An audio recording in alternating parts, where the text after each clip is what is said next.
this video is not story time, but I will tell a little bit just so that you can kind of understand like why we designed it and where we're going. So the big thing, obviously, with the LTG is that we thought putting a truck gun inside of your vehicle, not really something good financially to do, because financially being the least of your concerns. The worst would be is that like a criminal would steal it. Yeah, sure. That's where this came from, and the desire is that you would already have your carry gun. You total up the cost of actual defensive ammo and the magazines and the unit itself, you're probably sitting around $300 for everything right here.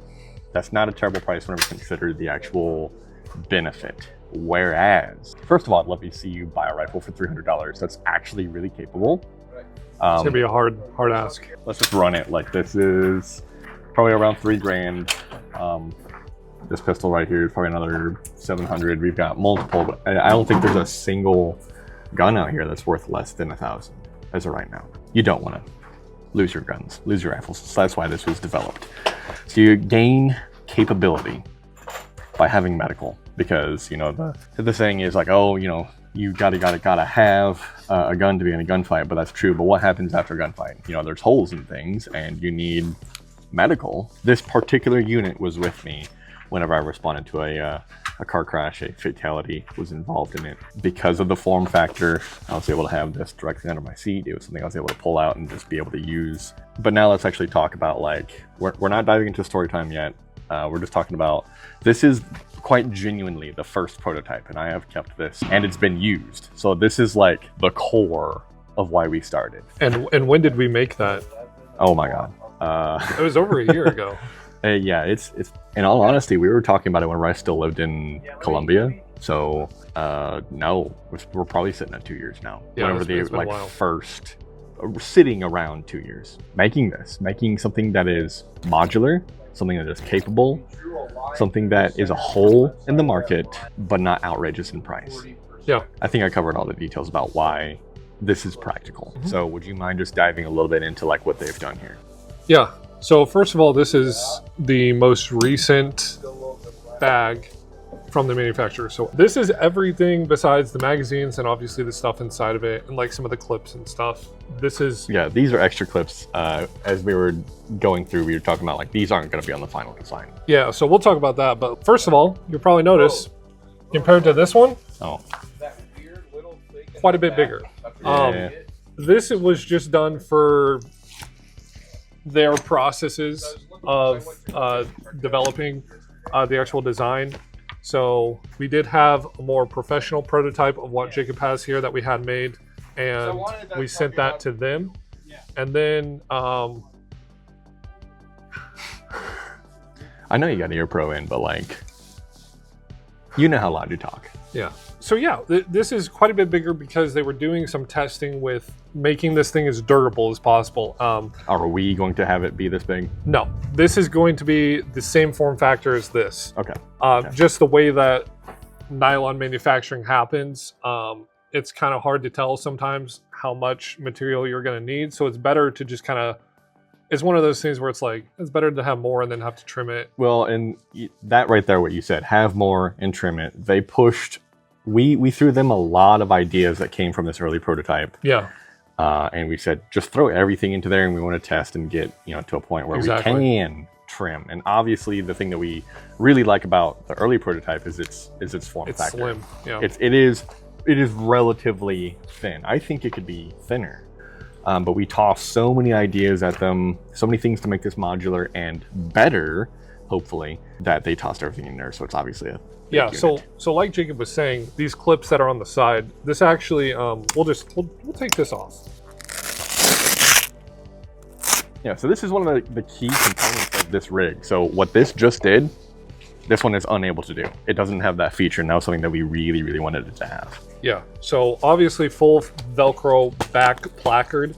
Now the cool part about this is, we'll talk about that in a minute, but they added these clips on the side. As you can see from just holding this up, when you put magazines into this elastic, just by the nature of elastic, it starts to kind of bend in on itself like that. So trying to come up with ways that we can circumvent that so that it's not peeling up on the sides is one of the big reasons why we had these clips, and we thought, well, let's try and make it modular and have clips that are in the same place as standard like Plate carriers. plate carrier A-trigs. placards. Yeah. But let's also try these clips on the side to see if maybe pulling it, back like this would be advantageous. So But it wasn't. it wasn't. But yeah, adding the clips was a big thing that we did. And Number these one, clips are the ones that we're going to keep. yeah, these top clips. Being able to have that modularity there where you can buy like an S-Tac. You could buy an S-Tac like 556 placard or an S-Tac SMG placard. You which could would swap fit. out, if you're not wanting to run your pistol on this, the end user can change it to be whatever they want. Yeah, exactly. So you could use that, and then it's got Velcro on the back, so you just slap it down. Pretty easy. Or say you've already got the placard on a plate carrier and you say, hey, Yeah. it'd be better fit on the LTG. Go ahead and swap it on. Yeah. And another big thing about the Velcro is that you can add to it. This is actually sold as a 556, I guess, dangler pouch, but we actually use this for a radio, or you could use it for a tourniquet, or really whatever. There's all sorts of companies that make. There's tourniquet specific pouches that probably be better for it. Sure. There's all sorts of companies that make these little danglers or whatever you call these things. Yeah, you could have an admin pouch on here or all sorts of different gizmos. I'm sure the public is very familiar with. Yeah, like the Simp pouch from a very fitting name for Grand Thumb. Yeah, Onward Research. Yeah. Onward Research, yeah. So you could get something like that, and you can have a bigger admin pouch if you need extra room for whatever. But that's a cool part about this design too. Another cool thing is the straps. So obviously with these buckles being on here, it kind of gets in the way of the straps a little bit. But these straps have Velcro on the bottoms of them so that you can configure this in whatever way you need. And we've also added a softer, thicker shoulder strap thing. But you can, as you saw Jacobs, he doesn't have any straps on it. And it's not that it's difficult to add straps. It's just you really only have one option. We only had D-rings, and that's not the best case scenario. We wanted this thing to be modular. Say you don't want anything, it's very easy to take them off. But And if you want speaking them, of modularity, then you can. we have a waist strap too that works in the exact same way. And you can invert it too. If you're left-handed, right-handed, you can put it on either side of you that you desire. Exactly. So you can do that, or you could just not use it. True. If you don't want a waist strap, you can just not use it. If you want one, you can use it. The zipper on here, This is a huge plus compared to the first one. Yeah. With my rig, there's two things on the side that prevent the zipper from going down, and it's just kind of a pain to get this thing to open up. And that was one of the things that, after the incident happened, where I responded to the crash, I immediately told Patrick. I said, "We got to have some quick way to open up this thing." Yeah. And you'll see that's what we've done. Now, our strap here is not finished yet. This was kind of not rushed, but it's kind of rushed a little bit so we could get this out here today to show you guys. But we are going to have a little loop that has Velcro on it so that this will stay on the front. But this zipper is, forget what they called it, but it's one of the ones that opens super easily. So you can barely pull on this thing, and it just absolutely just opens all the way. Same exact contents that we had in the initial video, same exact layout. We just found that to be the best. It holds as much stuff as you need. Yeah, you're gonna find mission dependent. Maybe you might want multiple tourniquets. This isn't as kitted out as it probably should be. But yeah, but you can again, put a we're dealing with tourniquet- prototypes here, and Yeah, you can put a tourniquet right here, and you can also put one like right here. Like you could have multiple. We have some spots that are not. we've got a lot of area, and obviously this is gonna be a little bit flatter setup where you're gonna have areas we're gonna have hemostatics, bandages, and wraps, and different compartmentalized areas where you're gonna be able to get into stuff. The elastics and stuff are obviously staying, but it's just kind of refining the product to Shrinking it down. Yeah. Shrinking it down.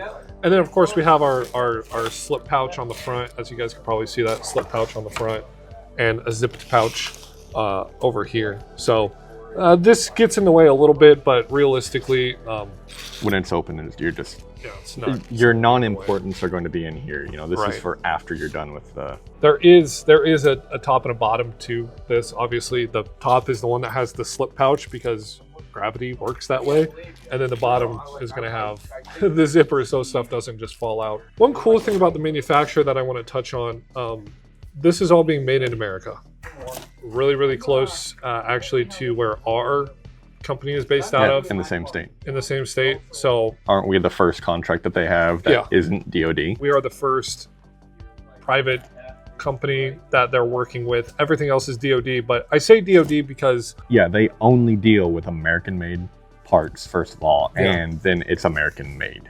yeah, And exactly. it has to deal strictly with that, because a lot of times you'll have manufacturers where you say, oh, it's American made, but then you find parts that are from Vietnam and Taiwan and the Philippines and all sorts of other Yeah. places. Now, with that being said, this is not Berry compliant.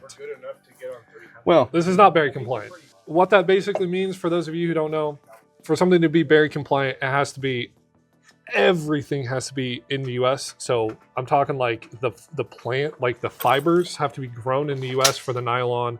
every single What's it part of the called? process has to be American. Everything has to. So I don't know where they source the fabric from, but they are putting Americans. And to it's work the, to it's the sell same this. craftsmanship is the part that we are really fond of, is that this is, it has American hands making this. Yeah. Yeah. I mean, this comes in as a raw material, right? So it just comes in as a big roll of nylon, and that's it. I mean, Elastic. these clips come in big batches, but like that's how it just comes in. And so it's really cool to be able to make something, in America. Well, that's kind of where we're at right now. The next steps are obviously trying to shrink the form factor and get it to more resemble this while maintaining the functionality that we saw from this prototype. Yes. And that's what we're doing today is we're testing this. We're getting our hands on it, seeing, what works, what doesn't work, so that we can report back to them. So I would say that our first production run, well, Major success. yeah, absolutely. So Every single feature that we pitched to them, more than 80% of it is stuff that we like, and it's stuff that's going on the final prototype. yeah, whenever we get the final design solidified, we're going to have our 3-month testing phase where we're going to be using these things. We already use these things every day. We're going to be using them every day in their final form factor. Yeah, the first prototype in its conceptual form has been utilized firsthand. Yeah, exactly. So And you've got one in your truck, and all of our Exactly. other business partners do as well. yeah, so like you said, we're just going to give it out to our business people that we trust and stuff like that, and we'll have them run it for a handful of months. Then these things will be ready to be made. I mean, these things will be on the market. So Yeah, sold and benefiting people. yeah, absolutely. So if you're interested in purchasing this, check out our website, purposefularmament.com. And definitely subscribe to the socials, because we're going to be putting information out Yeah. there. Like, this is obviously a PA Concepts video. This is going to be, Yeah, I imagine some clips of this are going to be on YouTube and other places, but Sure. huge that you follow, because we're Yeah. going to be advancing. We've got a lot of cool things coming as of recently that are kind of pairing with this, but and make sure, with that being said, go to the website and sign up for the newsletter. There's going to be stuff that comes up. One of our big pushes is to allow you guys to select, whenever you sign up for the newsletter, what kind of products you're interested in, so that you can get specialized emails for those products. So if you went to the website and you are interested in the Alt-TG, you can sign up to receive notifications about the Alt-TG, and it's a lot easier for us to write something and take pictures and put it in an email than it is for us to come out and make a video. Not that making the video is necessarily hard, but it's not going to be as detailed or as up to date as a newsletter. exactly. The newsletter we can put out like day that things are happening, right? So, for those kind of things, that is going to be, Because we're recording this right now, but in all reality, this video is probably going to come out in a couple of weeks. best case scenario, a week. But Yeah. Yeah, a couple of weeks. And so it's just, and a lot of this stuff, like we've been saying, the stuff is moving fast. I mean, we're in communication with the manufacturer on not quite a daily basis, but we check in at least a few times a week, and they have really been dedicating a lot of resources to make sure that we are getting exactly what we want, and making sure that they're ready for production and all kinds of stuff. From going from this that we threw together to now this, I mean, that's wild. Yeah. It's You've super got a ton more functionality in the new unit, and going to be able to slim it down and get it back to the conceptual, back to what this kind of roots for. Yeah. Making sure we don't have all the extra fluff, and just get it down to like, this is the most cost efficient, best, hole in the market filling device Yeah. that we have designed.